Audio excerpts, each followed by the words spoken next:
بسم الله الرحمن الرحيم يا أيها الذين آمنوا قوا أنفسكم وأهليكم نارا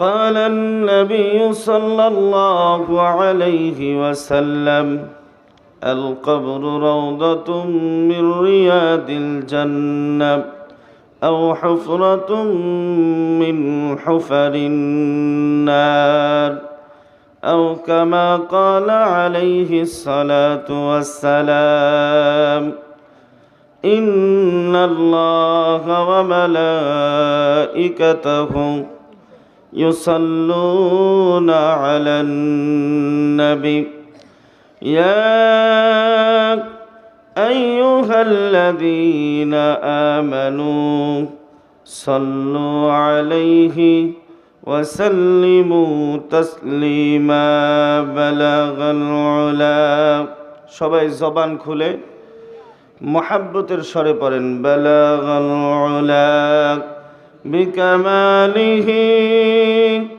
كشف الدجى بجماله حسنت جميع خصاله صلوا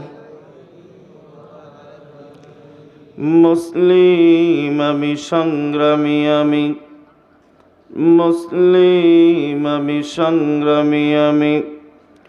আমি চিররণবীর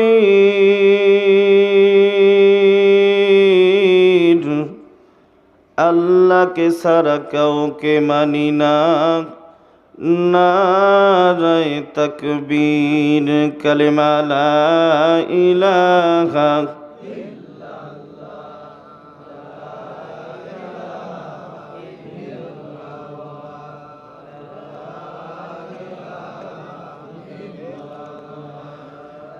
জোরে লা ইলাহা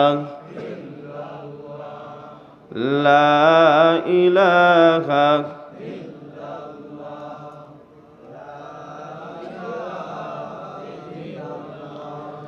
গাড়ি চলে না ড্রাইভার ছাড়া বিমান চলে না পাইলট ছাড়া মানুষ বাঁচে না রুহু ছাড়া এই দুনিয়া চলে না আল্লাহ ছাড়া লা ইলাহা লা ইলাহা ইল্লাল্লাহ লা ইলাহা ইল্লাল্লাহ লা ইলাহা লা ইলাহা ইল্লাল্লাহ মুহাম্মাদুর রাসূলুল্লাহ সাল্লাল্লাহু আলাইহি ওয়াসাল্লাম। বাইরাউরা বাইতুল আমান পুরাতন জামে মসজিদ ও যুব সমাজ কর্তৃপক্ষ কর্তৃক আয়োজিত বার্ষিক ইসলামী মহাসম্মেলনের সম্মানিত সুযোগ্য অভিজ্ঞ আমার উস্তাদতুল্য সম্মানিত সভাপতি সাহেব, বারাকাল্লাহু ফি হায়াতিকা ওয়া ইলমিকা ওয়া আমালিক, সকলেই বলেন আমিন। এবং আজকের অত্র মাহফিলের সম্মানিত সহ সভাপতি, প্রধান অতিথি, বর্তমান উপজেলা চেয়ারম্যান, আল্লাহ তাআলা ওনাকে দিনের সহি বুঝ দিয়ে দিনের পথে চলার জন্য তৌফিক দান করেন, সকলেই বলেন আমিন। আমন্ত্রিত উলামা ইকরাম সহ উপস্থিত আরো আমার পিতৃতুল্য বাবাজিরাম, পর্দার অন্তরালে আমার মা ও বোনেরা, যুবক ভাইরা, কচি কাঁচা বাচ্চারা, সকলকে জানাই আন্তরিক মোবারকবাদ। সালাম, আসসালামু আলাইকুম ওয়া রাহমাতুল্লাহি ওয়া বারাকাতুহু। আপনারা সবাই কেমন আছেন? আলহামদুলিল্লাহ, আল্লাহ তাআলা আমাকেও ভালো রেখেছেন বিধায় সুদূর গাইবান্ধা থেকে আপনাদের মাঝে উপস্থিত করিয়েছেন। এজন্য সর্বপ্রথম আমরা সবাই কালিমাতুশ শুকুর আদায় করছি সেই মহান রবের দরবারে, যিনি আমাদেরকে এত রাত পর্যন্ত এই জান্নাতের বাগানে বসবার মতো এবং কিছু কথা বলা এবং শোনার মতো তৌফিক দান করেছেন। এজন্য আমরা সবাই সেই মালিকের দরবারে কালিমাতুশ শুকুর আদায় করছি। সবাই বলি আলহামদুলিল্লাহ। বিশ্বনন্দিত নেতা, বিশ্বনবীজি, বিশ্ব পয়গম্বর, দো জাহানের বাদশাহ, আকাই নামদার, তাজদারে মদিনা, যিনি মদিনায় শুয়ে আছেন, সেই বিশ্বনবীজির রওজা মুবারকে আমরা সবাই দরুদ পৌঁছায় দেই। সকলেই বলি সাল্লাল্লাহু আলাইহি ওয়াসাল্লাম। সম্মানিত উপস্থিতি, আমি একদম আপনাদের মাঝে সম্পূর্ণরূপে নতুন, নাকি বলেন? চেনা পরিচিত হলে একটু ভালো হতো। আমার বিষয়ে আপনারা জানতেন, আপনাদের বিষয়ে আমি জানতাম। অনেকের ভেতরে আস্থা আসতো যে আমি কেমন আলোচনা করি, আমার আলোচনার কোয়ালিটি কেমন। হয়তোবা নতুন মানুষ ভেবেই অনেকেই এখান থেকে উঠে চলে গিয়েছে। তো আপনাদের মাঝে কোনো ব্যক্তি যদি যেতে চায় যেতে পারেন, আমার কোনো পক্ষ থেকে আপত্তি নাই। যদি 10 জন ব্যক্তি সামনে থাকে, আমি আলহামদুলিল্লাহ আমার যতটুকু বলার, আল্লাহ আমার জবান থেকে যতটুকু বের করবে, আমি ততটুকু আপনাদের সামনে উপস্থাপন করার চেষ্টা করব। তবে আপনাদের একটা দায়িত্ব আছে, আমারও একটা দায়িত্ব আছে। দায়িত্বটি হইতেছে কি, আমি আপনাদের এলাকার মেহমান, কি মেহমান, আর আপনারা মেজবান। মেজবানের দায়িত্ব মেহমানদারি করা। এটা আল্লাহর রাসূল সাল্লাল্লাহু আলাইহি ওয়াসাল্লামের সুন্নাত। আর কোনো ব্যক্তি যদি একটি সুন্নাত জিন্দা করে, আল্লাহর রাসূলের হাদিস সাক্ষী দেয়, প্রমাণ দেয়, আল্লাহ তাআলা তার আমলনামায় 100টি গলা কাটা শহীদের সওয়াব তার আমলনামায় দান করে। সুবহানাল্লাহ। যত বড় সওয়াব দিল তত বড় সুবহানাল্লাহ হলো না, নাকি বলেন? 100টি গলা কাটা শহীদের সওয়াব, এটা কি 4টিখানি মনে করেছেন আপনারা? এটা কি বাজারে গেলাম 1 কেজি চাল ডাল কিনে নিয়ে আসলাম, তার সাথে আর 1 কেজি ফ্রি দিল? হ্যাঁ? জীবন দেওয়ার পরে শহীদ হয়, রক্ত দিয়ে জীবন দিয়ে তারপরে শহীদ হয়। এমন শহীদের সওয়াব আপনি শুধুমাত্র মেহমানদারি করে পাবেন। এটা ছোটোখাটো ব্যাপার না। ফ্রিজের দোকানে যদি অফার ছাড়ে শতকরা 2 টাকা পার্সেন্ট, ফ্রিজের অফার দেওয়া হলো শতকরা 2 টাকা পার্সেন্ট ছাড়। কিছু জনগণ আছে তারা কিস্তির থেকে টাকা উঠায় হলেও ফ্রিজ কেনার জন্য লাইন ধরে, আছে না নাই? মাত্র 2 টাকা পার্সেন্ট হার। 6 মাস পর দেখা যায় ওই ফ্রিজ বিক্রি করে আবার কিস্তি দেয়, আছে না নাই? তো আল্লাহ সুবহানাহু ওয়া তাআলা এত বড় অফার দিয়েছেন, এত বড় সওয়াব আপনার আমলনামায় দেবেন। আর সুবহানাল্লাহর শব্দ আওয়াজ এতটুকু, অন্তত আনন্দ চিত্তে জোরে বলতে হতো সুবহানাল্লাহি ওয়া বিহামদিহি। এই যে সুবহানাল্লাহ বললেন, খুশির কথা, আনন্দের কথা, এই জায়গায় এই যে সুবহানাল্লাহ বললেন, এই সুবহানাল্লাহ বলার সঙ্গে সঙ্গে উহুদ পাহাড় নাম শুনেছেন? এই উহুদ পাহাড় কি ছোট না বড়? যত পাহাড় রয়েছে সবচাইতে বড় পাহাড় উহুদ পাহাড়, ঠিক কি না?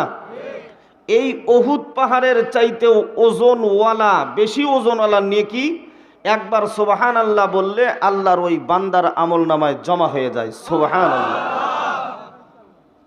দেখছেন কত বড় কথা। তাহলে মেহমানদারি করে 100 গলা কাটা শহীদের সওয়াব পাইলেন, এর জন্য শুকরিয়া আদায় করে আবার উহুদ পাহাড়ের চাইতে ওজনওয়ালা বেশি নাকি পাইলেন। তাহলে এর চাইতে বড় পাওয়া আর কি হতে পারে? কথা বলেন ঠিক কি না? আমরা মুসলমান, আমরা যে কাজ করব সেই কাজের ভিতরেই আল্লাহ তাআলা খায়ের ও বরকত রেখেছেন, আছে না নাই? সম্মানিত মুসলমান ভাইরা আমার, মুসলমান এমন একটি জাতি, এই মুসলমান যেই কাজই করবে সেই কাজের ভিতরেই আল্লাহ তাআলা ইবাদতের ভিতরে গণ্য করবেন। শুধুমাত্র একটি পদ্ধতি মেনে যদি আমরা কাজ করতে পারি, তাহলে আল্লাহ সুবহানাহু ওয়া তাআলা আপনার আমার প্রত্যেকটা কাজের ভিতরে ইবাদতের গণ্য করে দিবেন। জোরে বলেন সুবহানাল্লাহ। ও মুসলমান, আমরা হাজত সারার জন্য টয়লেটের ভেতরে যাই, এখানে সব দেওয়ার প্রয়োজন নাই, কথা বলেন ঠিক কি না? কিন্তু তারপরেও আপনার আমার মালিক আল্লাহ সুবহানাহু ওয়া তাআলা বলেছেন, যদি আমার কোনো বান্দা বাম পা দিয়ে টয়লেটের ভেতরে প্রবেশ করে দোয়া পড়ে, আবার যদি হাজত ছেড়ে আবার ডান পা দিয়ে দোয়া পড়ে যদি বের হয়ে যায়, আমি আল্লাহ রব্বুল আলামিন ওই বান্দা ওই টয়লেটের ভেতরে যতক্ষণ সময় কাটিয়েছে, এই সময় কাটানোটাও আমি আল্লাহ ইবাদতের ভেতরে গণ্য করে নিব। জোরে বলেন সুবহানাল্লাহ। শুধুমাত্র পদ্ধতি অবলম্বন করতে হবে। ও মুসলমান, প্রত্যেকটা বিষয়ের পদ্ধতি রয়েছে, পদ্ধতি অনুযায়ী যদি কাজ করতে পারি কাজের ভেতরে সফলতা আছে না নাই? প্রত্যেকটা কাজের ভেতরে নিয়মতান্ত্রিক রয়েছে, নিয়মতান্ত্রিক বুঝে যদি আমরা কাজ করতে পারি, তাহলে আল্লাহ সুবহানাহু ওয়া তাআলা ওই কাজকেও আমাদের ইবাদতের ভেতরে গণ্য করে নেবেন। যেমন নাকি আমরা এই মাইকের সাথে কথা বলতেছি, সাউন্ড সিস্টেম এখানে রয়েছে, এই সাউন্ড সিস্টেম পরিচালনা করার একটা নিয়ম পদ্ধতি রয়েছে। সেই নিয়ম পদ্ধতি অনুযায়ী যদি সাউন্ড সিস্টেম পরিচালনা করা না যায়, তাহলে এই সাউন্ড সিস্টেম সুন্দর চলবে না, কথা বলেন ঠিক কি না? এর জন্য একটা অপারেটর রয়েছে, কিভাবে এই সাউন্ড সিস্টেমটা চালাইলে সুন্দর করে সাউন্ড সিস্টেম চলবে। শুধু তাই নয় রে মুসলমান, আমরা যে হাতের ভেতরে একটা মোবাইল ফোন রেখে দেই, এই মোবাইল ফোন যখন আমরা নতুন ক্রয় করি, দেখবেন ওই মোবাইল প্যাকেটের ভেতরে একটি গাইডলাইন থাকে, ক্যাটালগ থাকে, নতুন একটা বই থাকে। ওই বইয়ের ভেতরে কি লেখা থাকে হয়তোবা আমরা অনেকেই পড়ি না, অনেকেই জানি না। ওই ক্যাটালগের ভেতরে লেখা থাকে এই মোবাইল ফোনটি কতক্ষণ চার্জ দেবেন, আর কতক্ষণ আপনি এই কোন জায়গায় চাপ দিলে এই ফোনটা রিসিভ হবে, আবার কোন জায়গায় চাপ দিলে ফোনটা কেটে যাবে, কোন নিয়মতান্ত্রিক অনুযায়ী আপনার ফোনটা চালাবেন, প্রত্যেকটা নিয়ম কানুন ওই ক্যাটালগের ভেতরে দেওয়া রয়েছে। ওই ক্যাটালগ অনুযায়ী যদি আল্লাহর কোনো বান্দা যদি এই মোবাইল ফোন পরিচালনা করে, তাহলে মোবাইল কোম্পানির মালিক তার পাশে একটা টিকিট দিয়ে দিয়েছে, একটা কার্ড দিয়ে দিয়েছে। এই মোবাইল কোম্পানির মালিক বলেছে, আমাদের দেওয়া নিয়মতান্ত্রিক অনুযায়ী যদি কোনো মানুষ মোবাইল ফোন চালায়, তাহলে আমরা 1 বছর ওয়ারেন্টি দিয়ে দিলাম। এই 1 বছরের ভেতরে এই মোবাইল ফোনের সমস্যা হইলে আমরা সার্ভিসিং করে দেব, কথা বলেন ঠিক কি না? ঠিক তদ্রূপ আল্লাহর বান্দা, কথাগুলি আমার মনোযোগ দিয়ে শুনবেন। যে কয়জন আল্লাহর বান্দা এখানে উপস্থিত আছেন, আমি যতক্ষণ কথা বলবো কথাগুলি মনোযোগ দিয়ে শোনার চেষ্টা করবেন, আমলের নিয়তে কথা শোনার চেষ্টা করবেন। ঠিক তদ্রূপ আল্লাহ সুবহানাহু ওয়া তাআলা এই মানুষকে দুনিয়ার জমিনে পাঠা দিয়ে পর্যায়ক্রমে বিভিন্ন ক্যাটালগ পাঠা দিয়েছে, আসমানি কিতাব মানুষের জন্য বরাদ্দ করে পাঠা দিয়েছে। সর্বশেষে বিশ্বনবীজির উম্মতের জন্য আল্লাহ তাআলা পবিত্র কোরআন মাজিদ নাজিল করে দিয়েছেন, কথা বলেন ঠিক কি না? এটা উম্মতে মুহাম্মাদির জন্য একটা বড় ক্যাটালগ। এই ক্যাটালগ অনুযায়ী যদি কোনো আল্লাহর বান্দা জীবন পরিচালনা করে, এই ক্যাটালগ অনুযায়ী যদি আল্লাহর কোনো বান্দা তার জীবন গঠন করে, তার জীবনকে পরিচালনা করে, পরিবারের জীবন পরিচালনা করে, সামাজিক জীবন পরিচালনা করে, রাষ্ট্রীয় জীবন পরিচালনা করে। আল্লাহ সুবহানাহু ওয়া তাআলা বলেন, বান্দারে আমি ওয়ারেন্টি নয়, আমি আল্লাহ গ্যারান্টি দিয়ে দিলাম, আমার ওই বান্দাকে আমি মৃত্যুবরণ করতে দেরি হবে, আমার জান্নাত দিতে দেরি হবে না। জোরে বলেন সুবহানাল্লাহ। তাহলে আমাদের সংবিধান অনুযায়ী কি চালাতে হবে? আমাদের ক্যাটালগ অনুযায়ী আমাদের জীবন গড়াইতে হবে। কথা বলেন ঠিক কি না? কোরআন অনুযায়ী আমাদের জীবনটা গঠন করতে হবে। মুসলমান সর্বপ্রথম বলেছি নিয়মতান্ত্রিক অনুযায়ী মুসলমান যেটা করবে সেটাই ইবাদতের ভেতরে গণ্য হবে। আজকে আমরা এখানে যারা আছি, আমাদের নিয়ত যদি খালেস থাকে, যদি হিদায়াতের জন্য আমরা এসে থাকি, যদি আমলের নিয়তে যদি আমরা এখানে এসে থাকি, খাস ইখলাসের সঙ্গে যদি এসে থাকি, তাহলে আল্লাহ সুবহানাহু ওয়া তাআলা এই বসে থাকা সময়টার জন্য জান্নাতের জারিয়া বানায়া দিতে পারে। কথা বলেন ঠিক কি না? কারণ আপনার আমার মালিক আল্লাহ সুবহানাহু ওয়া তাআলা বড় দয়ালু। তিনার চাইতে বড় দয়ালু এই দুনিয়ার জমিনে আর কেউ নাই। আল্লাহ সুবহানাহু ওয়া তাআলা বলেন, বান্দারে আমি আল্লাহ তাআলা সব চাইতে বড় দয়ালু, আমার চাইতে বড় দয়ালু আর কেউ নাই, আমার চাইতে বড় দয়ালু আর কেউ নাই। আল্লাহ তাআলা কালামের ভাষায় উম্মতে মুহাম্মাদিকে জানায়া দিতেছেন, নাব্বি ইবাদি আন্নী আনাল গফুরুর রহিম। ওগো আমার বান্দারা, আমি আল্লাহ তাআলা সব চাইতে বড় দয়ালু এবং ক্ষমাশীল। জোরে বলেন সুবহানাল্লাহ। সব চাইতে বড় দয়ালু এবং ক্ষমাশীল, তার মানে আল্লাহ তাআলা ঘোষণা করে দিয়েছেন আগাম, আমি আল্লাহ সব চাইতে বড় দয়ালু, আমি আল্লাহ সব চাইতে বড় ক্ষমাশীল। আমার চাইতে ক্ষমাশীল, আমার চাইতে দয়ালু এই দুনিয়ার জমিনে আর কেউ নাই। আল্লাহ যেন এই কথাটা ঘোষণা করে দিয়ে বান্দার সুন্দর একটা সুযোগ করে দিয়েছেন। বান্দা অপরাধ করবে আর মালিকের কাছে গিয়ে দুহাত উঠায় বলবে, আল্লাহ, ওগো মালিক, আমরা গুনাহগার নাদান বান্দা তোমার মাওলা, আমরা নাফরমানি করেছি, আমরা অপরাধ করেছি, আল্লাহ আমাদের ভুলগুলিকে তুমি মাফ করে দাও। আল্লাহ বলেন, বান্দা তুমি যদি ইখলাসের সাথে আমার কাছে মাফ চাইতে পারো, আমি আল্লাহ তাআলা তোমাকে ক্ষমা করে দিতে দেরি হবে না। জোরে বলেন সুবহানাল্লাহ। যত বড়ই গুনাহ করো না কেন ওগো আল্লাহর বান্দা, যত বেশি গুনাহ হোক না কেন, আপনার আমার জীবনের সমস্ত সময়টা কাটিয়ে গেছে গুনার কাজে, খারাপ কাজে, অশ্লীল কাজে, সারা জীবনটা গুনার কাজে ব্যয় করে কোনো এক সময় গুনার ওপরে অনুতপ্ত হয়ে আমরা বুঝতে পারলাম গুনার ভিতরে কাটায়া দিয়েছি আমাদের সময়টা, জীবনটা। ওই সময় যদি আসমানের মালিক আল্লাহ সুবহানাহু ওয়া তাআলার কাছে যদি অনুতপ্ত হয়ে একবার যদি ক্ষমা চাইতে পারি ইখলাসের সাথে, আল্লাহ সুবহানাহু ওয়া তাআলা বলেন, বান্দা তোমার জীবনের সমস্ত গুনাহ খাতাগুলি আমি মাফ করে দেব। জোরে বলেন সুবহানাল্লাহ।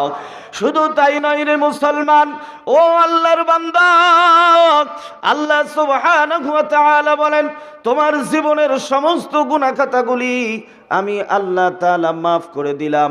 মাফ করে দেওয়ার পরে তোমার আমলনামা একদম নেট অ্যান্ড ক্লিন, পরিষ্কার হয়ে গেল। তার মানে তোমার আমলনামা একদম ফাঁকা হয়ে গেল, ফাঁকা হয়ে গেল। আমি আল্লাহ তাআলা তোমার আমলনামা ফাঁকা রাখবো না, ফাঁকা রাখবো না।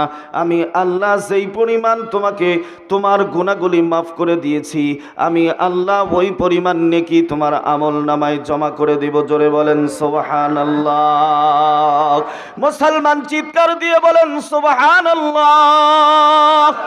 আল্লাহ বলেন, বান্দা আমি কত বড় দয়ালু দেখো, আমি আল্লাহ তোমাদেরকে অফার দিয়ে দিলাম।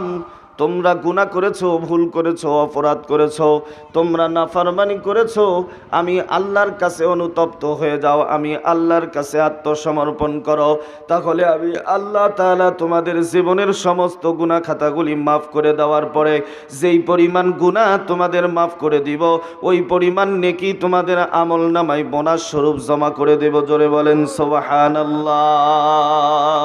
কণ্ঠে আমার সুর থাকবে যতদিন, প্রভু তোমার গান গেয়ে যাব ততদিন, প্রভু তোমার গান গেয়ে যাব ততদিন, কণ্ঠে আমার সুর থাকবে যতদিন, প্রভু তোমার গান গেয়ে যাব ততদিন, প্রভু তোমার গান গেয়ে যাব ততদিন। জোরে বলেন মারহাবা।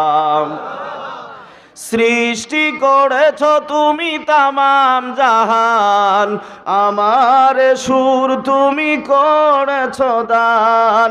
সৃষ্টি করেছ তুমি তামাম জাহান, আমার সুর তুমি করেছ দান।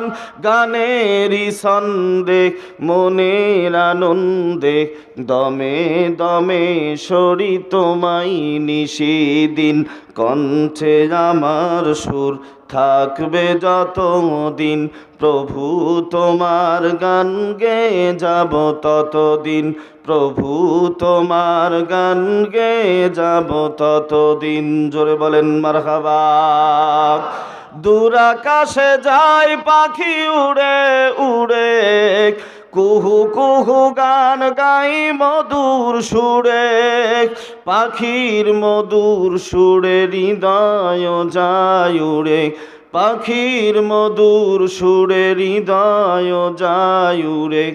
এমনি করে ডাকি তোমাকে প্রতিদিন, কণ্ঠে আমার সুর থাকবে যতদিন, প্রভু তোমার গান গেয়ে যাব ততদিন, প্রভু তোমার গান গেয়ে যাব ততদিন। জোরে বলেন মারহাবা। বাপজানেরা কষ্ট পাচ্ছেন? রাগ করতেছেন? আসলে রাত তো অটোমেটিক গভীর হয়ে গেছে, ওয়াজ শেষ করার সময় হয়ে গেছে, সেই সময় দেওয়া হয়েছে আমাকে। এ সময় যত ভালো ওয়াজই করা হোক, শরীর একটু স্বাভাবিক ক্লান্তর দিকে চলে যায়। রাত যত গভীর হয় মানুষের শরীরটা তত ক্লান্ত হয়ে যায়, ঘুমের ঘরে যায়, বিছানায় যায়। ওই সময় যত সুন্দর আলোচনাই হোক না কেন, আলোচনা শুনতেও মন চায় না, আলোচনার ভেতরে মনোযোগও আসে না, ঠিক কি না? এজন্য আপনাদেরকে আমি বেশি লম্বা সময় কষ্ট দেব না, অল্প সময় কষ্ট দেব। আপনারা আখিরি মোনাজাত পর্যন্ত থাকার ইচ্ছা আছে তো ইনশাআল্লাহ? কারা কারা আমায় মুসাফিরের সঙ্গে একটু দোয়া করে যাব একসঙ্গে, বলেন তো দেখি। নারায়ে তাকবীর, হাত নামান। আলহামদুলিল্লাহ, খুশি হলাম যে আপনারা যেনারা আছেন তেনারা যে অন্তত আখিরি মোনাজাত করে চলে যাবেন, এজন্য আমি অনেক আনন্দিত। আলহামদুলিল্লাহ, আলহামদুলিল্লাহ। আল্লাহ তাআলা আমাদের সকলকে সহি বুঝ দান করেন, সকলেই বলেন আমিন। বাজান, আলোচনা শুনতে আসে তিন কোয়ালিটির লোক। কয় কোয়ালিটির? তিন কোয়ালিটির লোক। এক কোয়ালিটির লোক দেখবেন মাহফিলে আসবে শুধুমাত্র দোকানপাট এগুলোতে ঘোরাঘুরি করবে, আছে না নাই? আর দেখবেন তারা খোঁজাখুঁজি করবে যে কসমেটিকের দোকান কোথায় বসেছে আর মহিলা প্যান্ডেল কোথায় হয়েছে। এই তিন চারটে জায়গায় তারা খালি ঘুরঘুর ঘুরঘুর ঘুরঘুর ঘুরঘুর করবে। তাদের নিয়ত একদম প্রথম থেকেই খারাপ, আছে না নাই? এরা হচ্ছে একদল। আর একদল লোক হইতেছে তারা মাহফিলে আসবে আলোচনা শোনার জন্যই, বাট মাহফিলের ভেতরে তারা সহজে বসবে না। মাহফিলের আশেপাশে এদিক ওদিক কোনায় কানায় বসে থেকে দেখবেন বিড়ি টানবে আর ভাবভঙ্গি দেখবে যে বক্তা আগে আলোচনা শুরু করুক, যদি সুর ও ঝংকার, যদি কণ্ঠর সুর যদি ভালো হয় তাহলে বসে 2-4-10 মিনিট আলোচনা শুনবো, আর না হলে এখান থেকেই বিড়ি টানতে টানতে বাড়ির দিকে চলে যাব। আছে না নাই? কথা বলেন, আছে না নাই? এমন লোক আছে। আর একদল লোক আছে তারা মাহফিল শোনার জন্য আসে, যে হুজুর যেমন হয় হোক, কোরআন হাদিসের কথা বলবে, আমরা ওখানে বসে শুনবো, আমল করব, জান্নাতের রাস্তা সহজ করে নিব। জোরে বলেন সুবহানাল্লাহ। তো এই তিন কোয়ালিটির লোক থাকে। একদল দোকানপাটে ঘুরঘুর করবে, মাহফিলের প্যান্ডেলের আশেপাশে একদল ঘুরঘুর করবে। এরা চিন্তা করবে আগে দেখি বসুক, দ্বিতীয় বক্তা, প্রধান বক্তা আগে ওয়াজ শুরু করুক, যদি ভালো লাগে তাহলে বসবো, না হলে বসবো না, এখান থেকেই বাড়ির দিকে রওনা হব। তার মানে ইবলিস শয়তান এদেরকে আগেই দখল করে রেখে দিয়েছে যে আগে দেখ হুজুর কেমন, হুজুর ভালো হলে বসবি, না হলে তুই বাড়িতে যা, এগুলি আউফা ওয়াজ শুনে তোর লাভ হবে না, অতএব তুই বহুত ওয়াজ জানিস, এই ওয়াজের উপরেই আগে আমল কর। কথা বলেন ঠিক কিনা? অনেক মানুষকে এইরকম করে ধোকা দেয়, যে ওয়াজগুলি হয় ও ওয়াজগুলি তুই অনেক ওয়াজ জানিস, তোকে ওয়াজ করতে দিলেও 1-1.5 ঘন্টা ওয়াজ করবি, অতএব ওয়াজ শুনতে যাওয়ার দরকার নাই, তুই বাড়িতে বসে থাক, যেগুলি জানিস এগুলির উপরে আমল কর, এগুলির আগে আমল কর, তারপরে আবার নতুন নতুন কথা শুনবি। কথা বলেন ঠিক কিনা? সম্মানিত মুসলমান, মোবাইলে চার্জ দিতে হলে সকেটের ভেতরে চার্জার দিয়ে লাইন দিতে হয়, ঠিক কিনা? লাইন না দিয়ে যদি ওই সকেটের ভেতরে কানিতে কোথাও যদি লটকায়া রাখি, মোবাইল ফোনের ভেতরে দিলাম, দিয়ে দূরে রেখে দিলাম, তাহলে যদি 1 মাস পর্যন্ত রাখা হয় তাহলে কি চার্জ হবে? হবে না। ঠিক তদ্রূপ কোনো আলেমের সম্মুখে যদি কোনো শ্রোতা, কোনো মানুষ না বসে, ওই বাড়িতে থেকে যদি মনে করে যে এখান থেকেই ওয়াজ শুনবো আর আমল করব, কিয়ামত পর্যন্ত শুনলেও এই ওয়াজের তাসির ওর ওপরে হবে না, হবে না, হবে না, হবে না। কথা বলেন ঠিক কি? সম্মানিত উপস্থিতি, কথাগুলি ভালো করে শুনবেন। এই জন্য সামনাসামনি এসে বসা দরকার। উলামা ইকরাম বড় দরদ নিয়ে মাঠে ময়দানে উম্মতদেরকে জাহান্নামের রাস্তা থেকে বাঁচানোর জন্য ফিকির করতেছেন। এখানে অনেক উলামা ইকরাম এসেছে, অনেক কোরআন সুন্নাহর আলোচনা হয়েছে, জীবন পরিবর্তন করার জন্য অনেক কথা হয়েছে, প্রয়োজনীয় বিষয়গুলি হয়েছে। ওগো আল্লাহর বান্দা, দুনিয়াবি সমস্ত কাজের ব্যাপারে আমাদের ফিকির 100% রয়েছে। শুধুমাত্র কবরের জীবন এবং হাসরের জীবন এবং পরকালের জীবনের উপরে কোনো ফিকির নাই, ঠিক কি না? পরকালের জীবনের উপরে কোনো প্রকার ফিকির নাই, শুধুমাত্র ফিকির রয়েছে দুনিয়াবি কাজের ব্যাপারে। আল্লাহর বান্দারা চাকরি করেন, তার ব্যাপারে প্ল্যান তৈরি করে।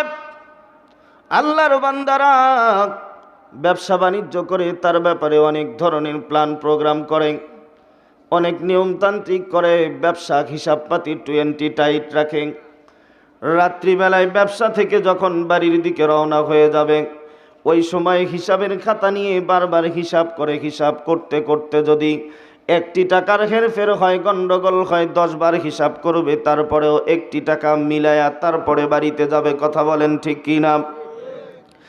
আল্লাহর বান্দা দুনিয়াতে সামান্য হায়াতে জিন্দেগি থাকার জন্য একটা বাসভবন করবেন, বাড়ি করবেন। এই বাড়ি নির্মাণ করার জন্য কত প্রকার প্ল্যান তৈরি করে। আল্লাহর বান্দা গ্রামের লোকজনদেরকে নিয়ে পরামর্শ করে, লাস্টে আবার করে কি, ইঞ্জিনিয়ারের সাথে প্ল্যান তৈরি করে, ইঞ্জিনিয়ার থেকে প্ল্যান নিয়ে মিস্ত্রির সঙ্গে ওইটা বোঝা পরামর্শ করে ওই সিস্টেম নিয়মতান্ত্রিক অনুযায়ী বাড়ি করে। ওগো আল্লাহর বান্দা, দুনিয়ার সমস্ত কাজের হিসাব আমাদের মাথার ভেতরে 100 কিন্তু আল্লাহ সুবহানাহু ওয়া তাআলা কালামে পাকের ভেতরে বলেছেন, বান্দা, হে আমার ঈমানদার বান্দাগণ, তোমরা নিজেরা জাহান্নামের আগুন থেকে বাঁচো এবং অপরকে জাহান্নামের আগুন থেকে বাঁচাও।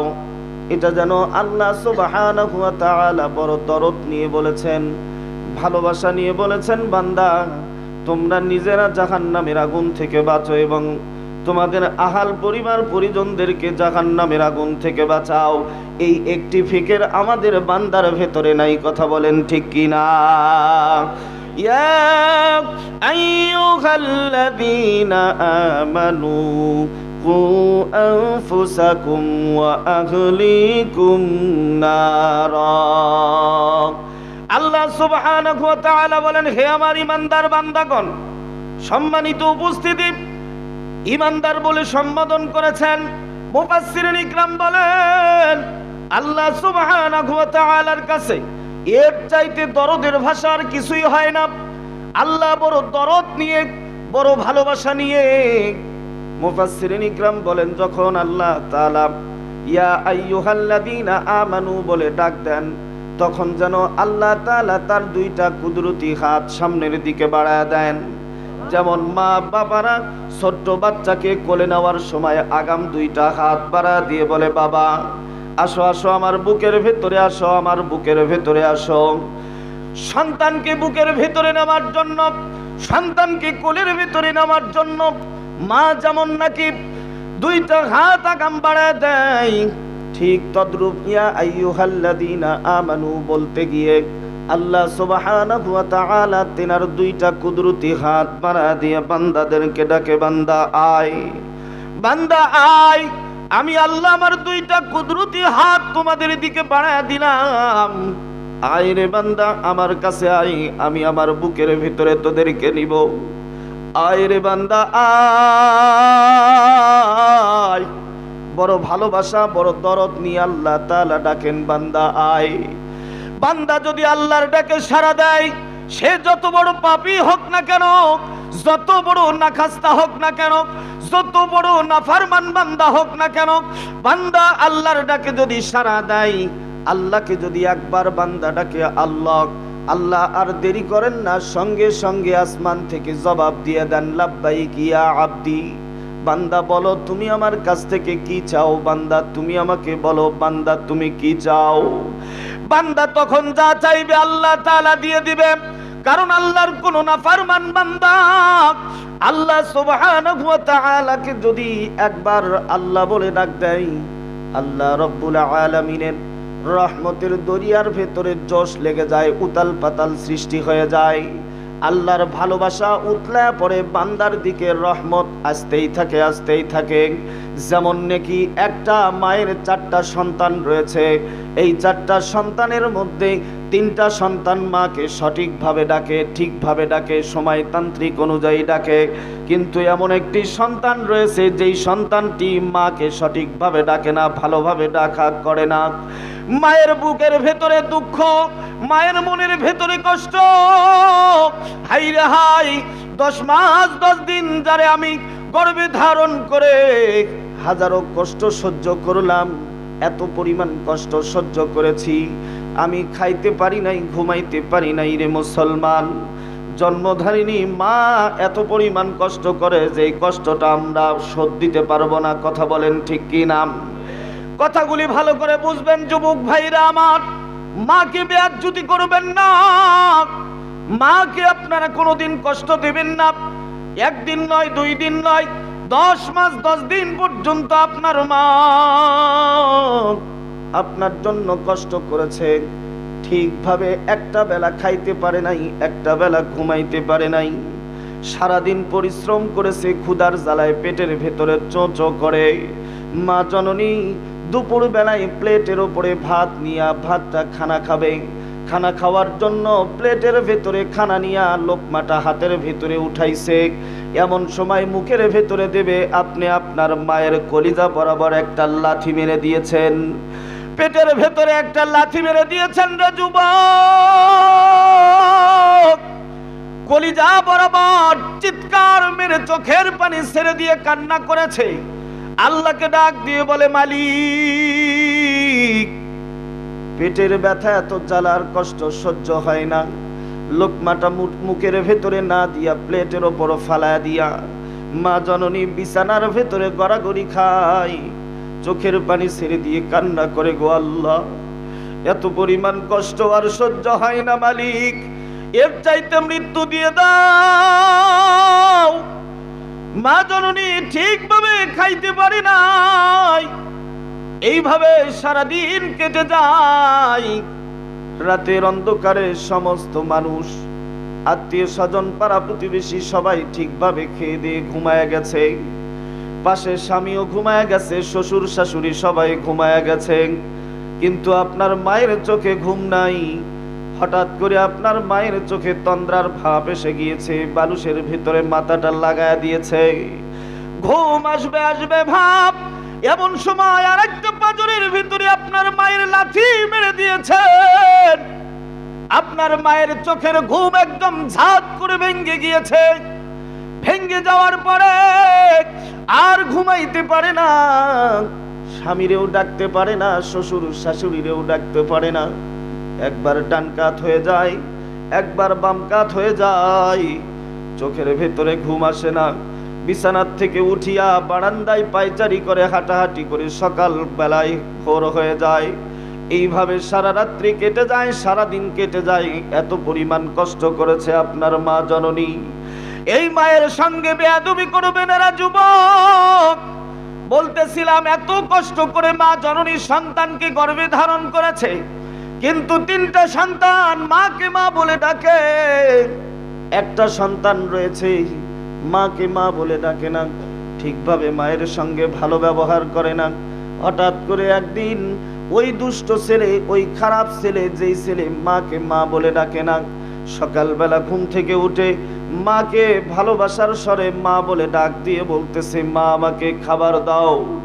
যখন ওই দুষ্ট ছেলের জবানে মায়ের ডাক শুনেছে, মা এত পরিমাণ আনন্দ হয়ে গেছে, মা কোথায় যাবে কি করবে জানে না, আনন্দে আত্মহারা হয়ে গেছে। আমার যেই ছেলে আমাকে ডাকতো না, আমাকে ভালোবাসতো না, আমাকে মহাব্বত করতো না, সেই ছেলে আমাকে ডেকেছে।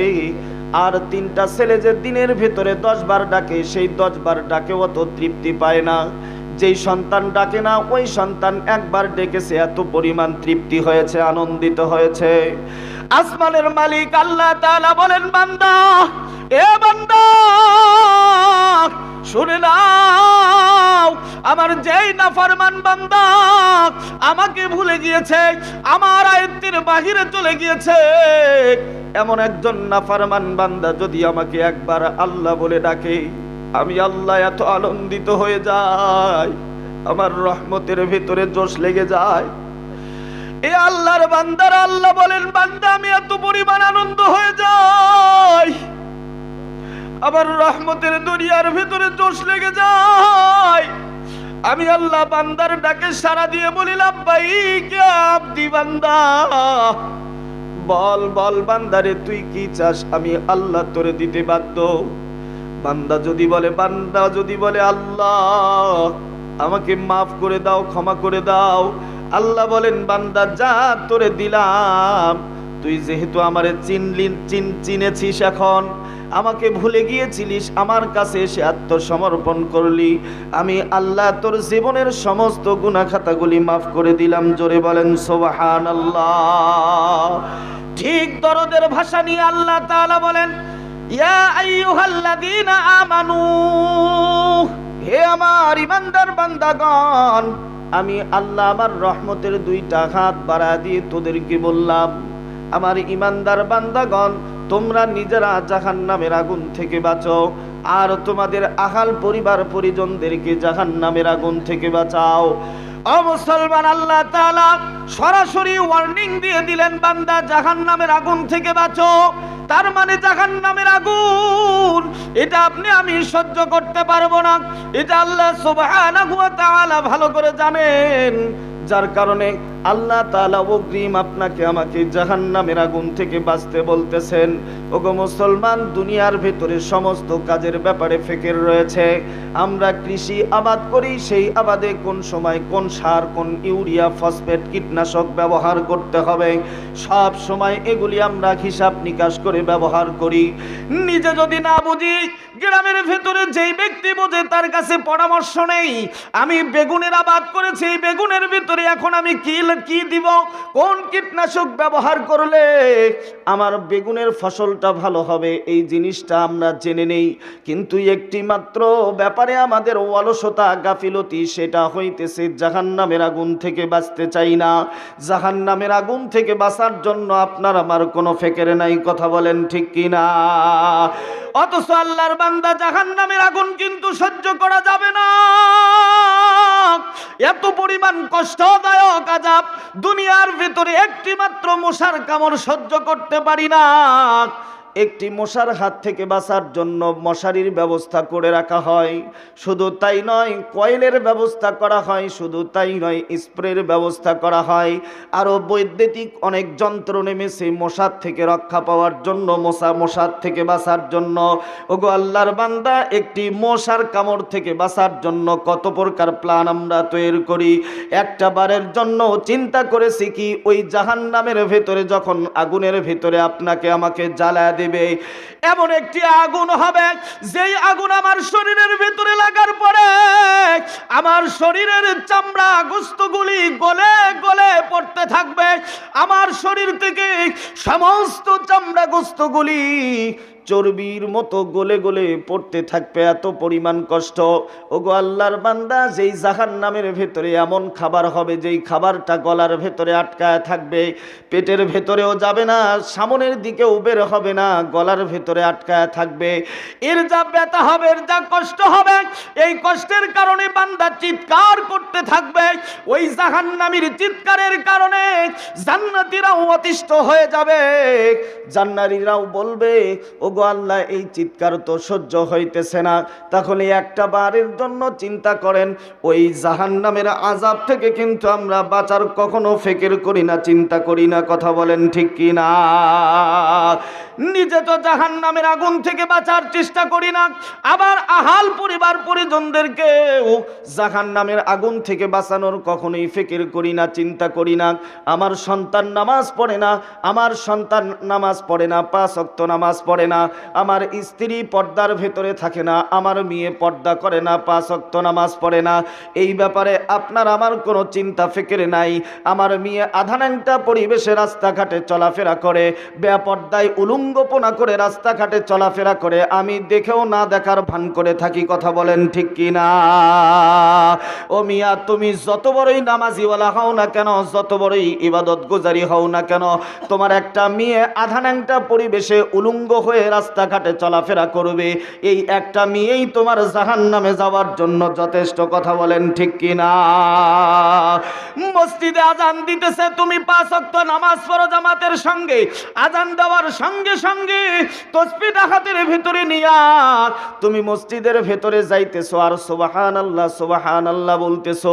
ওইদিকে তোমার একটা মেয়ে আধানাংটা হয়ে উলঙ্গপনা হয়ে বাড়ির থেকে বের হয়ে পথে ঘাটে মার্কেটে রাস্তাঘাটে ঘোরাফেরা করতেছে, সেই দিকে তুমি তাকাইতেছো না। তুমি তো পাক্কা মুসলমান নও, মুসলমান নামের মুনাফিক। কথা বলেন ঠিক কি না?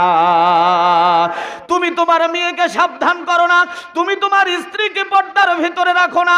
আসমানের মালিক কাল কিয়ামতের দিনে আসামির কাঠগড়াই দাঁড় করিয়ে দিয়ে তোমাকে বলবে, তোমার আয়াতে তোমাকে আমি তোমার পরিবারের নেতৃত্ব দিয়েছিলাম, তুমি ঠিকভাবে নামাজ পড়েছো, তুমি ঠিকভাবে রোজা করেছো, কিন্তু তোমার মেয়ে ঠিকভাবে রোজা করে নাই, তোমার ছেলে ঠিকভাবে রোজা করে নাই, তোমার স্ত্রী ঠিকভাবে রোজা নামাজ কিছুই করে নাই, বেপরদায় চলাফেরা করেছে। এর জবাব দাও, না হলে এখান থেকে একটা কদম তোমাকে উঠাইতে দিব না। আল্লাহর বান্দারা একটা কদম হাসরের ময়দানে উত্তর না দিয়ে উঠাইতে পারবেন না। কথা বলেন ঠিক কি না? আপনার মেয়ে আপনার পকেটের টাকা খরচ করে, আপনার দেওয়া টাকা দিয়ে ফোন ক্রয় করে, আপনার দেওয়া টাকা দিয়ে বয়ফ্রেন্ড নিয়ে ঘোরে, আপনার দেওয়া টাকা দিয়ে ফোন ক্রয় করে রাতের অন্ধকারে পর্নোগ্রাফি দেখিয়া, খারাপ ছবি দেখিয়া, খারাপ মুভি দেখিয়া চরিত্র ধ্বংস করতেছে। এই বিষয়গুলি আপনি লক্ষ্য করতেছেন না। আপনি বুক ফুলে রাস্তাঘাটে চলাফেরা করেন আর আপনার মেয়ের প্রশংসা করেন, আমার মেয়ে এই হইছে, তেই হইছে, সেই হইছে, আমার মেয়ে নাচ গানও করতে পারে, অমুক জায়গায় আমার মেয়ে সুন্দর করে নাচ গান করেছে, হাজার হাজার শ্রোতা হাতের তালি দিয়েছে, আমার মেয়ের জন্য দোয়া করবেন যাতে আগামী বছর আবার নাচতে পারে। কথা বলেন ঠিক কি না? এমন লোক আছে না নাই? দেখবেন 16ই ডিসেম্বর আসলে বিভিন্ন সময় বিভিন্ন স্কুল কলেজ ভার্সিটিতে বিভিন্ন অনুষ্ঠান হয়, যেখানে স্কুল কলেজ ভার্সিটির ছাত্রীরা আধানাংটা পরিবেশে নাচ গান করে, করে কি না? শিক্ষাই জাতির মেরুদণ্ড, এই কথাটি প্রত্যেকটা বিদ্যালয়ে লেখা থাকে, আছে না নাই? কোন শিক্ষাই জাতির মেরুদণ্ড আজকে জাতি ভুলে গিয়েছে। এটা ভুলে যাওয়ার কারণে এ জাতির কপালে আগুন লেগেছে, এই আগুন লিবানোর জন্য দমকল খুঁজে পাচ্ছে না। কথা বলেন ঠিক কি না? যেই শিক্ষা অর্জন করে শিক্ষক শিক্ষিকা থাকে পাশে বসে, ছাত্রী এবং ছাত্র আধানাংটা পরিবেশে মঞ্চের উপরে উঠে উলঙ্গপনা করে ডান্স করে, শিক্ষক হাতের তালি দেয়, শিক্ষিকা হাতের তালি দেয়, এই শিক্ষা কোনোদিন জাতির মেরুদণ্ড হতে পারে না। এই শিক্ষা যদি জাতির মেরুদণ্ড হয়, এ জাতির কপালে আগুন লেগে যাবে। কথা বলেন ঠিক কি না? যেই শিক্ষা অর্জন করলে শিক্ষকের সামনে ছাত্রী ড্যান্স করে, নাচ করে, এই শিক্ষা কখনো জাতির মেরুদণ্ড হতে পারে না। কথা বলেন ঠিক কিনা? সম্মানিত উপস্থিতি, এখানেই আমরা গর্ব করি, আমরা আত্ম অহংকারে ফুলে উঠি, চায়ের দোকানে গল্প করি, আমার মেয়ে নাচতে পারে, আমার মেয়ে গাইতে পারে, এটা বড় প্রশংসা। অমুক জায়গায় নেচেছে, হাজার হাজার শ্রোতা হাতের তালি দিয়েছে। আরে মিয়া, তোমার মেয়ের হাতের তালি দাও, হাতের তালি দিয়েছে তোমার মেয়ের নাচ দেখে নয়, তোমার মেয়েকে তারা মনের অন্তরে তারা ছিঁড়ে ছিঁড়ে খেয়েছে। হাজারবার লক্ষবার তোমার মেয়ের সঙ্গে জেনা করেছে, কল্পনার ভেতরে এর একটা সদগাই জারিয়ার সব তোমার আমল নামায় পৌঁছে গিয়েছে। কথা বলেন ঠিক কিনা? তোমার মেয়েকে দেখে অন্য পরপুরুষ আসক্ত হবে, মনের কল্পনায় জিনা করবে। তুমি কি মনে করো তুমি এর সব পাবা না?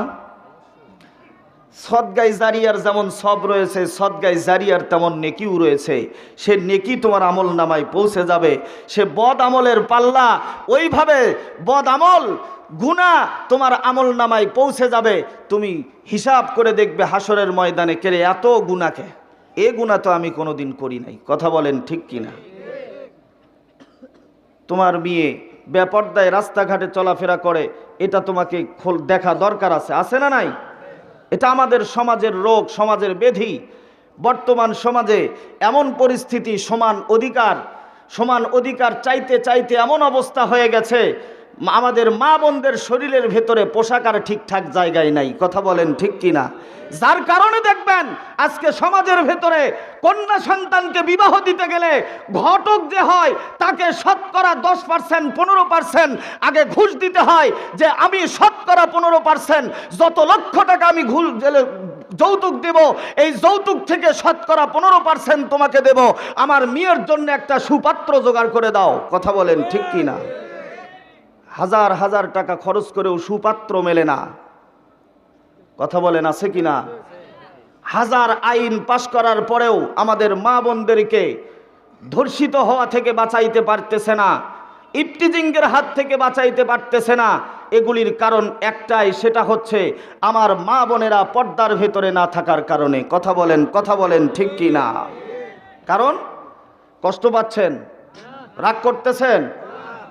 কারণ কোনো বিড়ালের সামনে, বাজান মনোযোগ দেন এই দিকে, কোনো বিড়ালের সামনে যদি শুটকি মাছ ঝুলায় রাখা হয়, আর বিড়ালকে যদি বলা হয়, বিড়াল এই যে তোমার সামনে শুটকি মাছ ঝুলায় রাখলাম, খবরদার এই শুটকি মাছ তুমি খাবা না, যদি খাও তাহলে তোমাকে 1000 বেতের আঘাত করা হবে। বলেন তো কোনো বিড়াল এটা মানবে? বিড়াল বলবে, মিয়া তুমি আমার নাকের ডগার কাছে শুটকি মাছ ঝুলাইবা আর আমার উপরে আইন পাশ করবা, 1000 বেতের বাড়ি, তোমার এই পচামার্কা আইন আমার পা দিয়েও আমি মানি না। 1000 কেন, 1 লক্ষ কেন, 1 কোটি বেতের আঘাত দিলেও আমার নাকের ডগার কাছে শুটকি মাছ ঝুলাইলে ওই শুটকি মাছ তুমি রক্ষা করতে পারবে না। ওই শুটকি মাছ আমি খাবই, এতে আমার জীবন দেওয়া লাগলে জীবন দিতে রাজি আছি, এই শুটকি মাছ বাজাইতে পারবে না। ঠিক তদ্রূপ আধানাংটা পরিবেশে রাস্তাঘাটে নারীরা চলাফেরা করবে, ইফতিজিংয়ের আইন পাশ করা হবে, 6 মাস 1 বছর জেল, এই জেল জরিমানা দিয়ে কোটি টাকা জেল জরিমানা ধরার পরেও মা বোনদেরকে ইফতিজিংয়ের হাত থেকে বাঁচানো যাবে না। কথা বলেন ঠিক কিনা? ইফতিজিংয়ের হাত থেকে বাঁচাইতে হলে মা বোনদেরকে পর্দার ভেতরে ঢুকাইতে হবে। কথা বলেন ঠিক কিনা? অনেকেই হয়তো বা কষ্ট পেতে পারেন যে হুজুর এগুলো বেকা কথা কয় কেন? আরে ভাই, এগুলি হচ্ছে আমাদের সমাজের ব্যাধি, এই কথাগুলি আমাদের বলা দরকার আছে না নাই? স্বাভাবিক উচিত কথা কইলে, সত্য কথা কইলে অনেকের আবার একটু লাগে, এটা আল্লাহর রাসূলের হাদিসও আছে, আল হাক্কু মুররুন, সত্য কথা একটু তিতাই হয়, আছে না নাই? সত্য কথা বলবেন, কিছু লোকের দিলের ভেতরে এমনভাবে লেগে যাবে, চোট লেগে যাবে, কথাগুলি ভালো লাগবে না, শুনতে মন চাবে না। এগুলি হুজুর বলে কি? কারণ সে যে জিনাখোর, সে যে সুদারু, সুদের কথা বললে যারা সুদখোর তাদের লাগবে, যারা ঘুষখোর ঘুষের কথা বললে তাদের লাগবে, যারা জিনাখোর জিনার কথা বললে তাদের লাগবে, যারা জুয়ারু জুয়ার কথা বললে তাদের লাগবে, যারা নিশারু নিশার কথা বললে তাদের লাগবেই। এটাই স্বাভাবিক। তবে কাকে লাগবে এটা আমার দেখার বিষয় নয়। হক কথা বলতেছি, বলতেই থাকবো কিয়ামত পর্যন্ত। হক কথার উপরে আল্লাহ বেঁচে রাখলে অটল থাকবো। কার ভালো লাগলো কার ভালো লাগলো না এটা দেখার বিষয় নাই। কথা বলেন ঠিক কি না? এই জন্য শিল্পী বলেন, ও মামু জান কোথায় যান, সত্য কথা শুই না যান, সত্য কথা বলতে আমার মনটা পেরেশান। ঠিক কি না? কি ভাগিনা কি রে কি, সত্য কথা বলবি কি, সত্য কথা বলতে গেলে পিঠে পড়বে কিল ঘুষি। আছে না নাই? সত্য কথা বলতে যাবেন, পিঠের ওপরে আপনার যত কিল ঘুষি সব চলে আসবে। উচিত কথায় যে দোস্ত বেজার, প্রবাদ একটি বাক্য আছে, উচিত কথায় দোস্ত বেজার, গরম ভাতে বিড়াল বেজার, জ্যোৎস্নার রাতে চোর বেজার। আছে না নাই? কথা বলেন, কথা বলেন। উচিত কথা বলবেন, দোস্ত বেজার হবে। গরম ভাত দেবেন, বিড়াল বেজার হবে। জ্যোৎস্নার রাত হইলে, জ্যোৎস্না বোঝেন তো? জ্যোৎস্না আমাদের এলাকাতেও জ্যোৎস্না বলে, এখন এক এক জায়গার এক এক ভাষা। তো জ্যোৎস্নার রাতে চোর বেজার হবে, চোরের গা কসমস করবে যে হাই রে হাই, চুরি তো করতে যাইতে পারতেছি না, জ্যোৎস্নার রাত গেলেই তো ধরা পড়ে যাব। কথা বলেন ঠিক কিনা? এই জন্য দেখবেন কিছু হক কথা বলবেন তো আপনাদের কিছু কিছু আমাদের সমাজের লোক আছে, তাদের ভেতরে লেগে যাবে। এমনকি মসজিদের ইমাম সাহেব এমন হক কথা বলতে পারে না, ওই সমস্ত বকাঠেতের জন্য যারা যেই কাজের সঙ্গে জড়িত, ওই কাজের কথা যদি ইমাম সাহেব বলে, ইমাম সাহেবের অনেক জায়গায় চাকরিও থাকে না। কথা বলেন ঠিক কিনা? সুদের কথা বলবেন তো সুদের ওয়াজ, সুদের কথা বলবেন তো সুদেরও যারা, তাদের ভেতরে লেগে যাবে, এদের কষ্ট লেগে যাবে। এখন ইমাম সাহেবকে পাল্টানোর জন্য, ইমাম সাহেবকে পরিবর্তন করার জন্য তারা আন্দোলন গড়ে তুলবে, আন্দোলন গড়ে তুলবে বলে ইমাম সাহেবকে পাল্টাও। অথচ যারা 5 ওয়াক্ত নামাজ পড়ে তারা ইমাম সাহেবের কোনো ত্রুটি ধরতে পারে না। বাট যারা নামাজ পড়ে না, মসজিদে এক ওয়াক্ত কোনো দিন যায় নাই, এরাই ইমাম সাহেবের দুস্তুরুটি বার করে, কোনো দুস্তুরুটি পায় না। লাস্ট পর্যায়ে বলে ইমাম সাহেবের হাঁটন বেঁকা, এই ইমাম সাহেব আর চলবে না। কথা বলেন ঠিক কি না? এই জন্যই তো শিল্পী বলেছেন, ও মামু যান কোথায় যান, সত্য কথা শুই না যান, সত্য কথা বলতে আমার মনটা পেরেশান। কি ভাগিনা কি রে কি, সত্য কথা বলবি কি, সত্য কথা বলতে গেলে পিঠে পড়বে কিল ঘুষি। কথা বলেন। 500 টাকার ইমাম রাখে গায়ের মসজিদে, 1000 টাকার ধমকি মারে, সুদার ঘুষ করে গো মামা, সুদার ঘুষ করে। নিজের বাড়ি খাওয়াই না তো ও মামা, নিজের বাড়ি খাওয়াই না তো, বলে পরের বাড়ি খায়া যান, সত্য কথা বলতে আমার মনটা পেরেশান। ও মামু যান কোথায় যান, সত্য কথা শুই না যান, সত্য কথা বলতে আমার মনটা পেরেশান। কথা বলেন ঠিক কিনা? আমার ভাইরা খুব কষ্ট পাচ্ছেন, অনেকেই দুঃখ পাচ্ছেন। রাত গভীর হয়ে গেছে, আর লম্বা করব না। অনেকের ভেতরে বিরক্তির ভাব এসে গেছে। সময় মতো আসলে আলোচনায় দেওয়া দরকার। সময় মতো আলোচনা দিলে মন ভরে আলোচনা করা যায়। আলোচনার ভেতরে একটা জজবাও চলে আসে, শোনার মধ্যেও একটা জজবা চলে আসে। কথা বলেন ঠিক কি না? আর ওয়া টাইমে দিলে কোনোটাই ভালো লাগে না। আলু ভর্তা দিয়েও যদি আমরা পেট ভরে ভাত খাই, তারপরে যতই গরুর গোস্তর রোস্ট দেওয়া হোক না কেন, ওই রোস্টও আর ভালো লাগে না। কথা বলেন ঠিক কি না? কারণ পেট ভরা থাকলে আর খাবার ভালো লাগে না। আছে না নাই? ঠিক তদ্রূপ রাত গভীর হয়ে গেছে, আর আলোচনা ভালো লাগবে না, ঘুমের ভাব চলে আসতেছে। আর গভীর রাত্রি পর্যন্ত আলোচনা করা ও শরীয়তের ভাষায় ঠিক নয়। কারণ ফজরের নামাজ আদায় করতে হবে। সম্মানিত উপস্থিতি, শুধুমাত্র এতটুকু আপনাদেরকে বলতে চাই, আপনি আমি আল্লাহ তাআলার গোলাম। আমরা সকলেই আল্লাহর গোলাম। আল্লাহর গোলামি করার জন্যই দুনিয়ার জমিনে এসেছি মুসলমান। আল্লাহ তাআলা বলেছেন, বান্দা তোমরা জাহান্নামের আগুন থেকে বাঁচো। এই জাহান্নামের আগুন থেকে তোমাকে আমাকে আমাদের সকলকে বাঁচতে হবে। কথা বলেন ঠিক কি না? আমাদের স্ত্রী পুত্র আহাল পরিবার পরিজন সমাজের সমস্ত মানুষকে জাহান্নামের আগুন থেকে বাঁচাতে হবে। কারণ জাহান্নাম বড় ভয়াবহ জায়গা।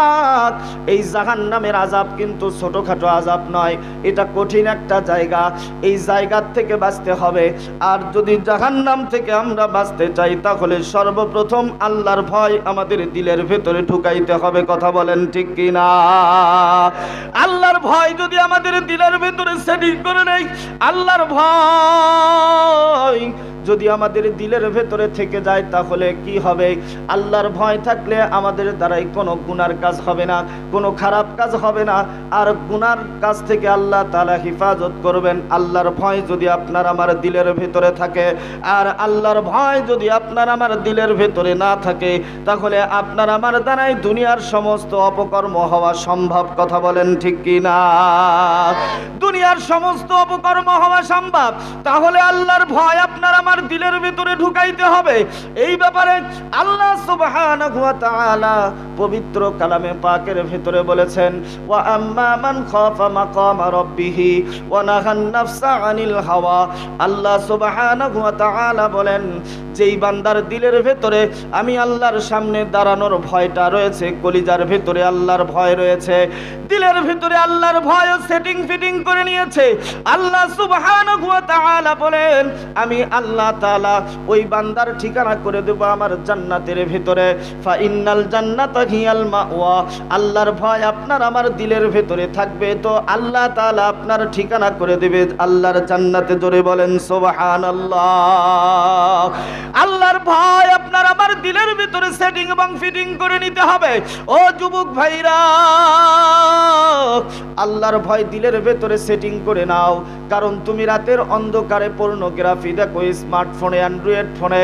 তুমি মনে করো দুনিয়ার কোনো মানুষ তো দেখতেছে না, আমার বাবা মা আত্মীয় স্বজন সবাইকে ফাঁকি দিয়েছি, ঘরের ভেতরে অন্ধকারে দরজা জানালা বন্ধ করে দিয়ে আমি খারাপ মুভি দেখতেছি, আমি পর্নোগ্রাফি দেখতেছি। পর্নোগ্রাফি দেখিয়া, খারাপ মুভি দেখিয়ে তোমার চরিত্র ধ্বংস করতেছো, তোমার আমল নামা নষ্ট করতেছো। দুনিয়ার কোনো মানুষ দেখতেছে না, কিন্তু তুমি আল্লাহ সুবহানাহু ওয়া তাআলাকে ফাঁকি দিতে পারতেছো না। আল্লাহ ডাক দিয়ে বলে, বান্দা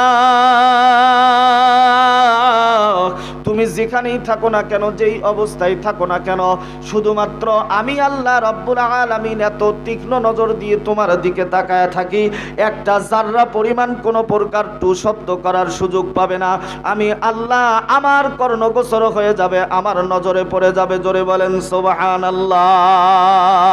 কারণ আল্লাহ ঘুমান না, আল্লাহর ঘুম নাই, খাওয়া দাওয়া নাই। কথা বলেন ঠিক কি না?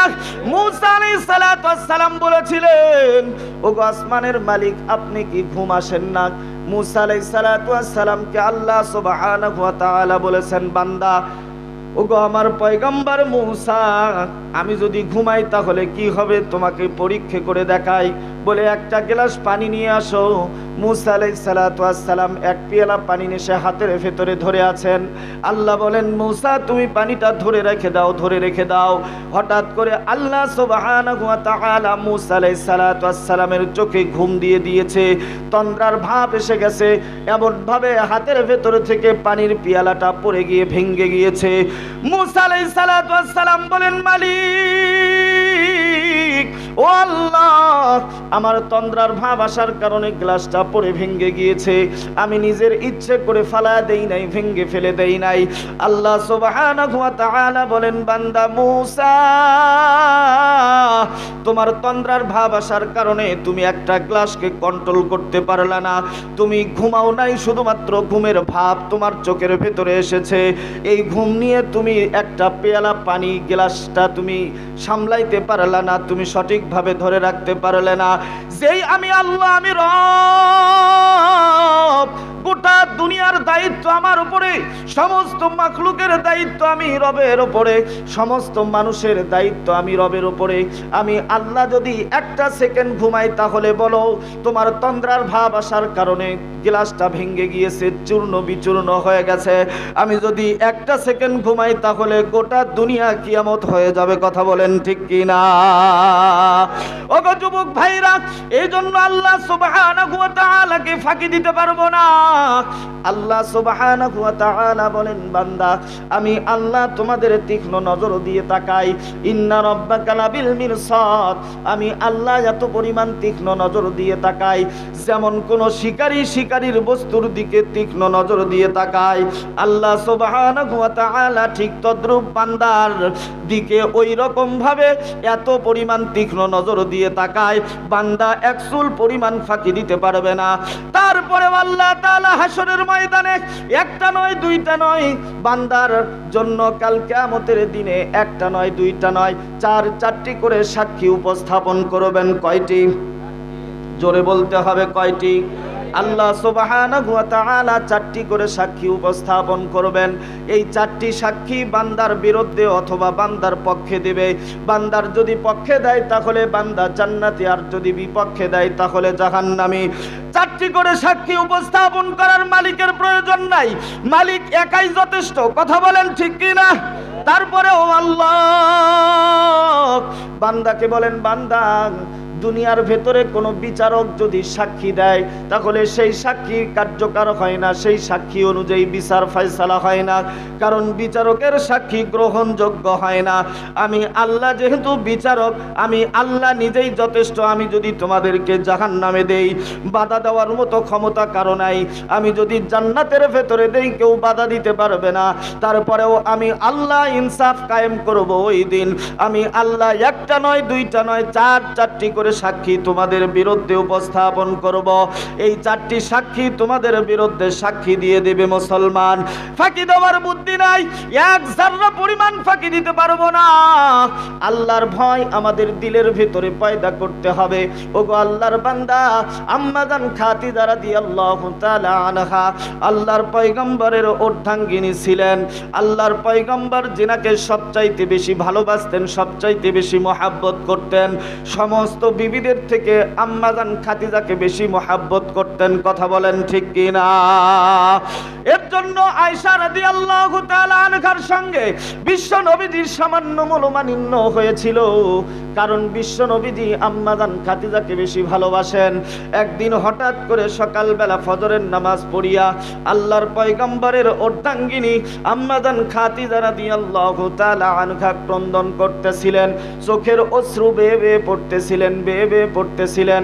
আম্মা জান খাদিজার কান্না দেখিয়া ফাতেমা রাদিয়াল্লাহু তাআলা আনহা কিছু বুঝতে পারলেন না। মাকে বলে, মা তুমি কেন কান্না করতেছো? কিসের জন্য কান্না করতেছো? কারণটা কি? ওগো আল্লাহর বান্দা, ফাতেমা ডাক দিয়ে বলে, মা তুমি কিসের জন্য কান্না করো গো মা? কান্না করার উদ্দেশ্য কি? তোমার কান্নাটা তো আমি সহ্য করতে পারতেছি না।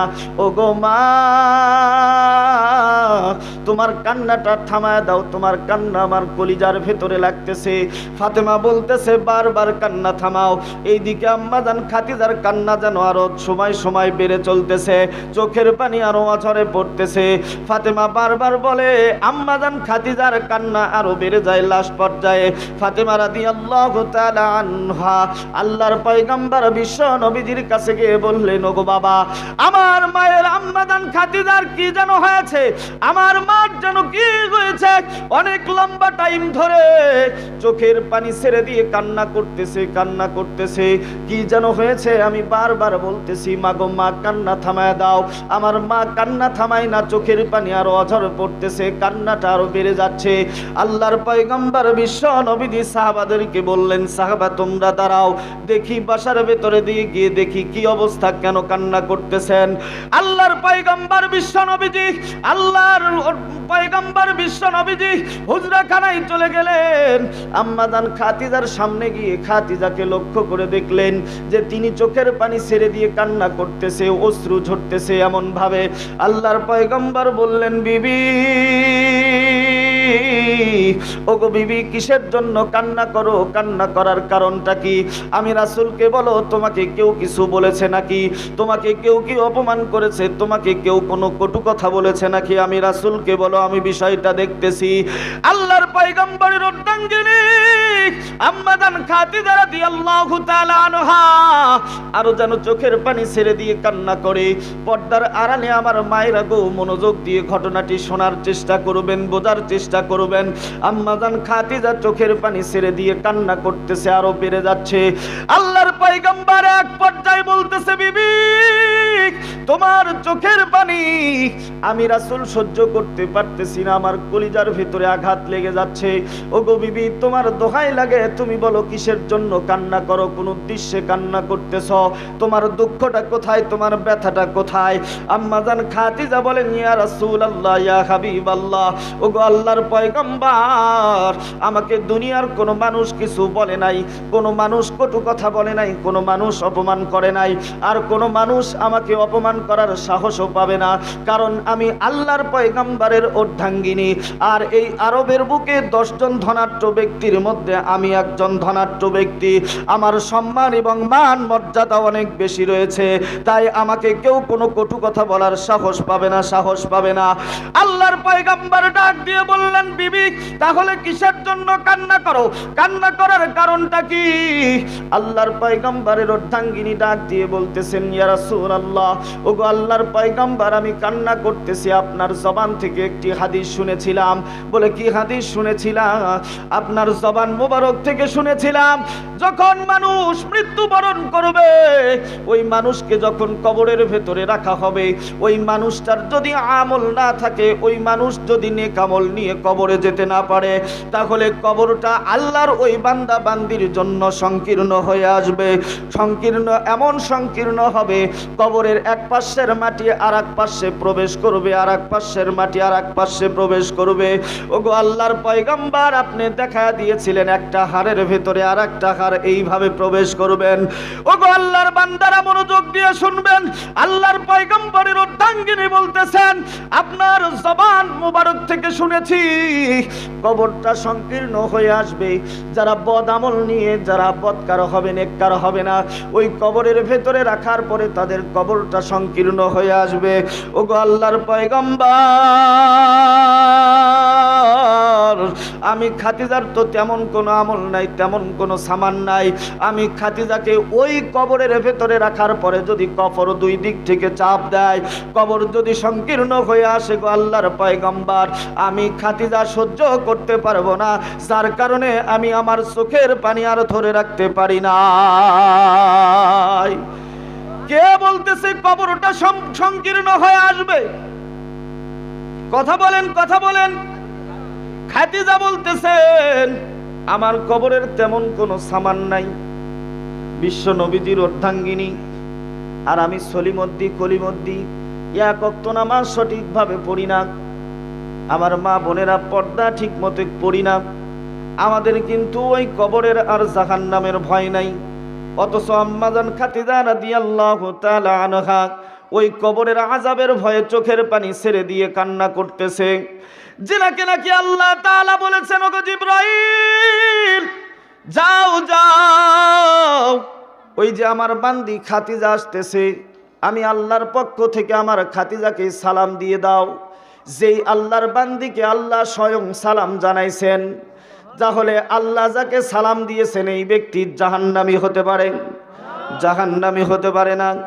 যেই ব্যক্তি এত বড় সম্পদশালী ছিলেন, সমস্ত সম্পদগুলি ইসলামের জন্য, দ্বীনের জন্য আল্লাহর রাসূলকে ওয়াকফ করে দিয়েছিলেন, সম্পদগুলি ওয়াকফ করে দিয়েছিলেন, যিনাকে আল্লাহ তাআলা সালাম জানাইছেন, রে মুসলমান, এমন একজন আল্লাহর বান্দি বলতেছেন, ইয়া রাসূলুল্লাহ, ওই কবর যদি আমি খাদিজার জন্য সংকীর্ণ হয়ে আসে, আমি খাদিজা সহ্য করতে পারবো না, এই চিন্তায় আমি চোখের পানি ছেড়ে দিয়ে কান্না করতেছি।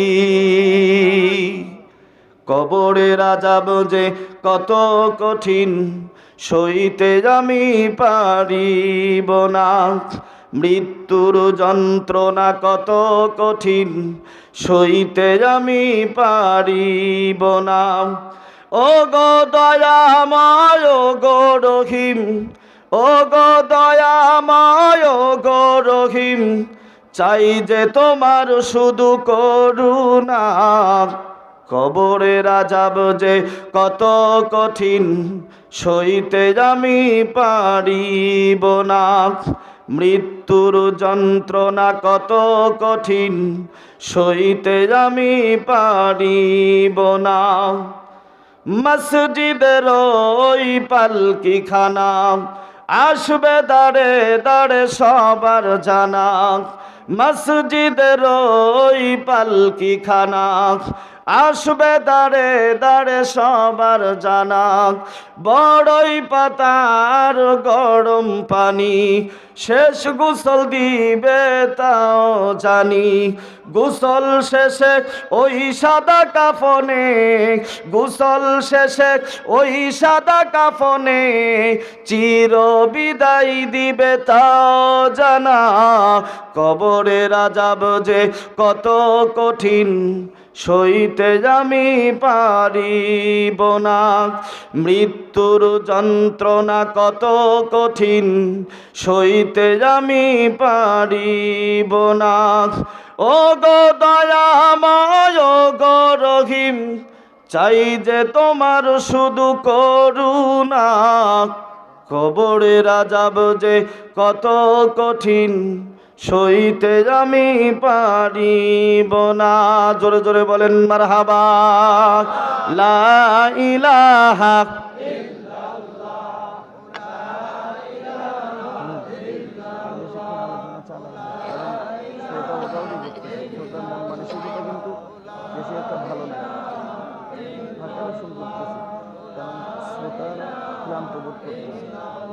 বুঝতে পারতেছি যত ভালো ওয়াজি হোক, ওটা ক্লান্ত হয়ে গেলে আর ভালো লাগে।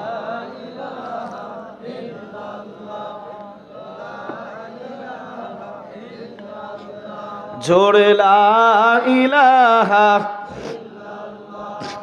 বাড়ি বাড়ি কর বান্দা, এই বাড়ি তো তোমার নয়। বাড়ি বাড়ি কর বান্দা, এই বাড়ি তো তোমার নয়। তোমার বাড়ি বাঁশঝাড়ের নিচে, মাটির হবে বিছানা। সুবহানাল্লাহ আলহামদুলিল্লাহ, লা ইলাহা ইল্লাল্লাহ, সুবহানাল্লাহ।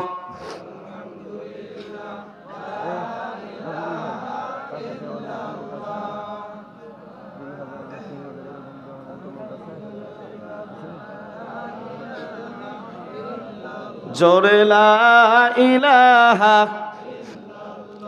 লা ইলাহা ইল্লাল্লাহ,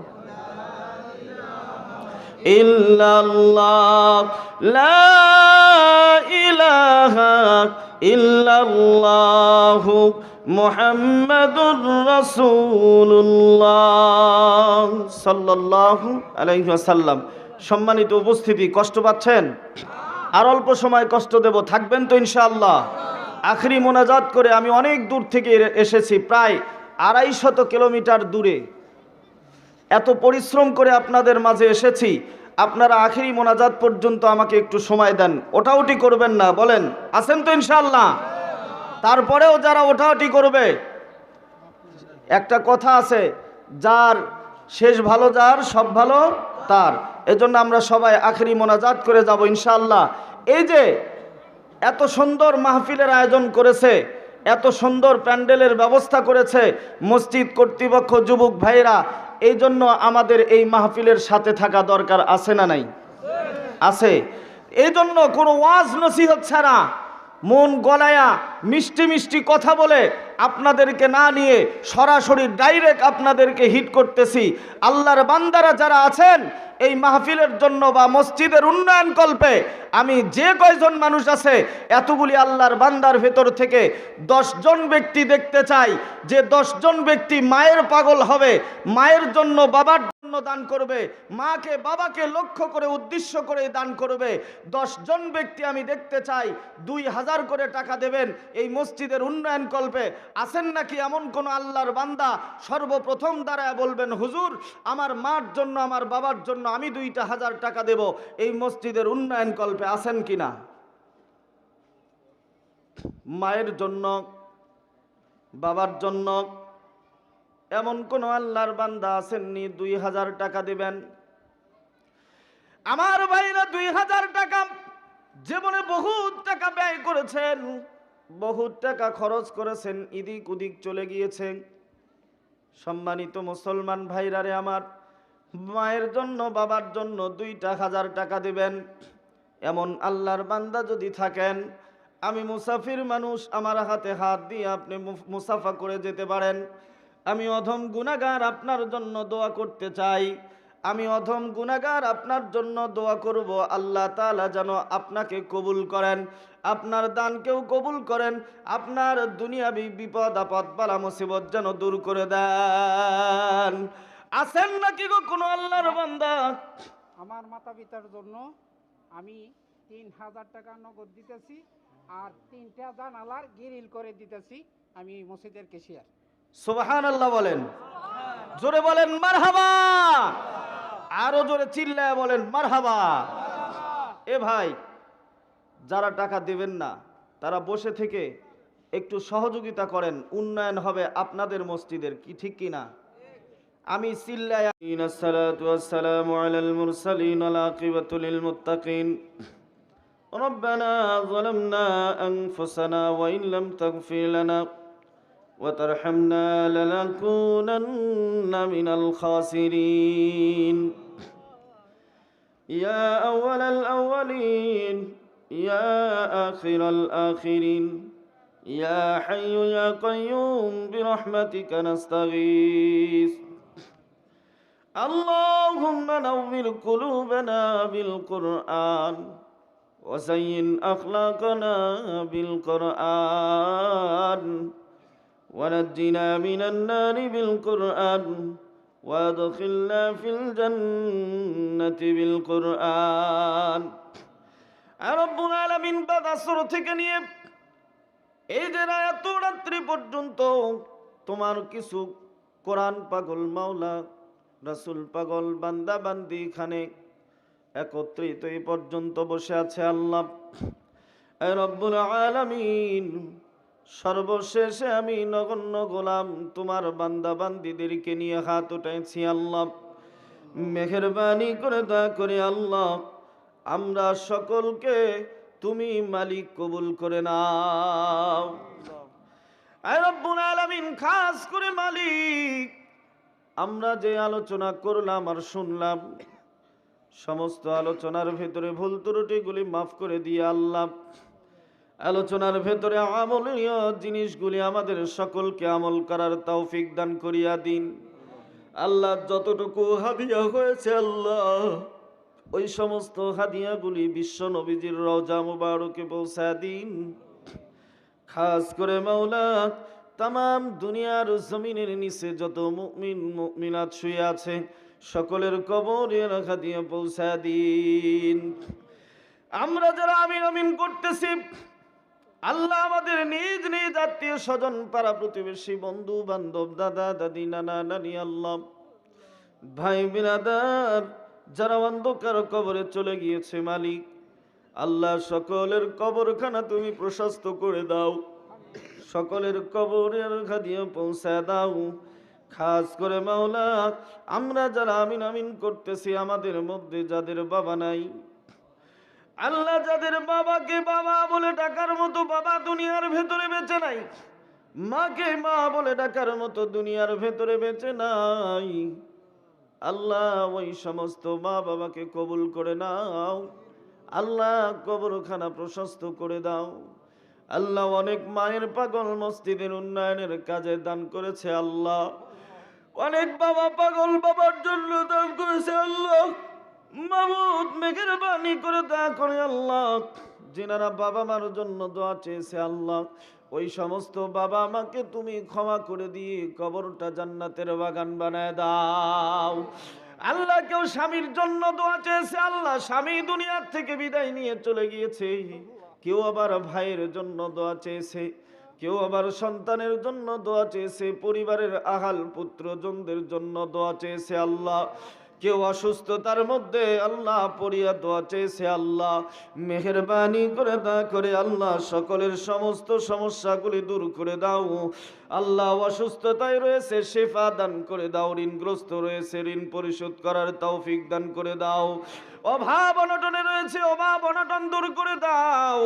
ওগো মালিক মেহেরবানি করে দয়া করে আল্লাহ আমাদের সকলকে খাস হেদায়েত নসিব করে দাও।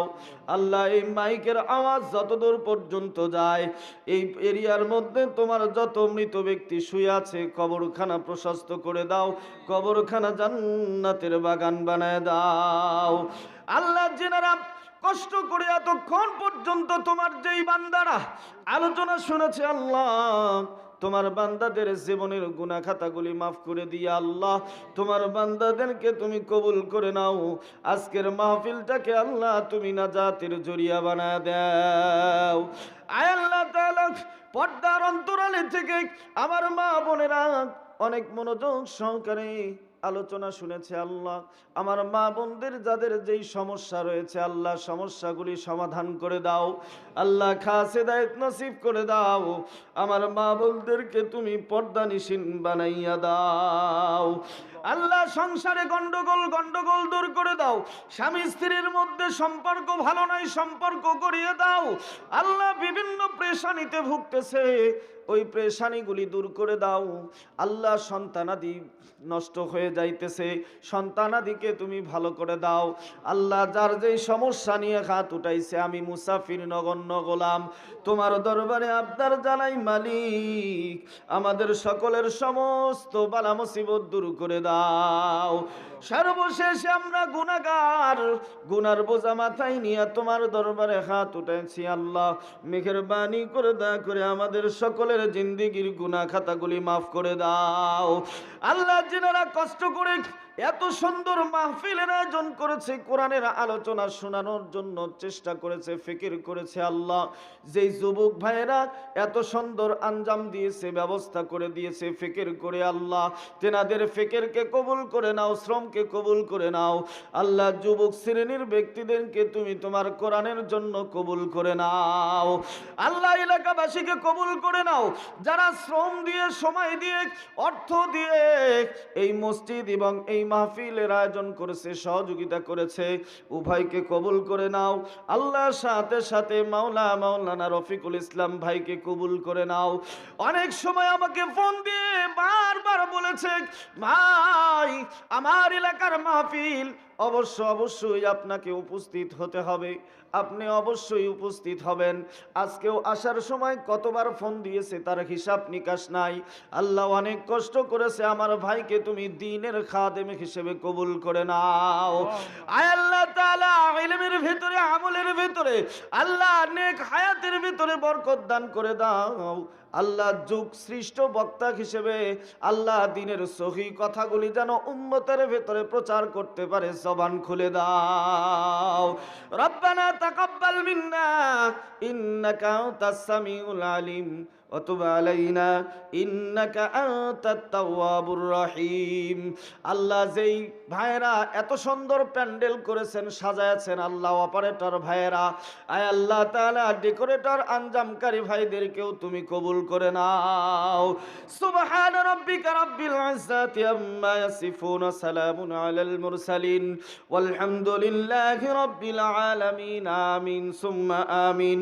ওয়াজআল আখিরাতি কালামিল ইনদাল মাউতি লা ইলাহা ইল্লাল্লাহু মুহাম্মাদুর রাসূলুল্লাহ সাল্লাল্লাহু আলাইহি ওয়াসাল্লাম।